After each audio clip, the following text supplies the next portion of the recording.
નમસ્કાર મિત્રો, Gujarat market YouTube ચેનલમાં તમારું સ્વાગત છે।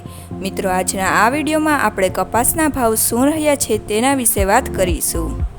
પણ તે પહેલાં મિત્રો, જો તમે કપાસના ભાવ વિશે જાણવા માંગતા હોય તો નીચે આપેલા લાલ કલરના સબસ્ક્રાઇબ બટનને દબાવીને ચેનલને સબસ્ક્રાઇબ કરી લો અને પાછળ રહેલા બેલને પ્રેસ કરી લો, જેથી કપાસના ભાવનો મેસેજ તમને મળતો રહે।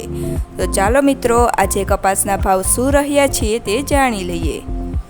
ધારી 1155 થી 1400, રાજકોટ 1200 થી 1696, જામજોધપુર 1400 થી 1681, સાવરકુંડલા 1500 થી 1666, બોટાદ 1575 થી 1654, અમરેલી 800 થી 1684, જેતપુર 875 થી 1596, જસદણ 1451 થી 1691, કાલાવડ 1490 થી 1600, બાબરા 1545 થી 1698, ગોંડલ 1121 થી 1651, જામનગર 1600 થી 1605,